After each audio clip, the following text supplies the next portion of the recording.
రాజకీయాలల్లా ఒక్కో లీడర్ సాబ్ది ఒక్కో స్టైలు. ఒకళ్ళు ఉన్నట్టు ఇంకొకళ్ళు ఉండరు. అందులో కొంతమంది అయితే ఊరందరిది ఒక దారైతే ఉల్పికట్టది ఇంకో దారి అన్నట్టు చేస్తుంటారు. అందరి ముచ్చట ఒక తీరుగుంటే వాళ్ళ ముచ్చట్లు ఇంకో తీరుగుంటాయి.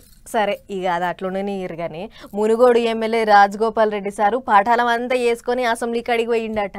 మరి ఆ కథ ఏందో చూడాలి కదా, చూడుర్రి. మంత్రి పదవి ఇస్తారా ఇయ్యరా ఇక మీ ఇష్టం మా కష్టం అన్నట్టే చేస్తాడు పోర్రి మునుగోడు ఎమ్మెల్యే రాజగోపాల్ రెడ్డి సారు. ఓ దిక్కు అసెంబ్లీ మీటింగులు నడుస్తా అంటే సారు మునుగోడుకేంచి పటాలవంత వేసుకొని పట్నం వచ్చిండు. అందరితోని కలిసిపోయి అమరవీరులకు సలాంగొచ్చిండు. అటెంక ఏమైనా రాజన్న ఏదో పంచాయతీకి పోయినట్టే బలగవంత ఎంటేసుకొని వచ్చినావు అని అడిగితే ఏమన్నాడో చూడర్రే. మన స్తూపం అమరవీరుల స్తూపం అంటే మాకు గుడితోడు సమానం. ఈరోజు తెలంగాణ రాష్ట్రం కోసం ఎవరైతే ప్రాణాలు అర్పించిండ్రో అమరవీరులు ఎప్పుడు ప్రజల గుండెల్లో ఉంటారు సజీవంగా. అందుకనే మొట్టమొదటి సమావేశం కాబట్టి నేను ఇక్కడికి రావాలని ఇక్కడికి వచ్చి ఒకసారి అమరవీరుల స్తూపాన్ని దర్శించుకోవాలని రావడం జరిగింది. అంతే తప్పితే ప్రత్యేకంగా ఏం లేదు కాదన్నట్టు అప్పటికప్పుడు అనుకొని వచ్చినాము, ఇందులో ఏం పెద్ద ముచ్చట ఉన్నది అన్నట్టే మాట్లాడిండు.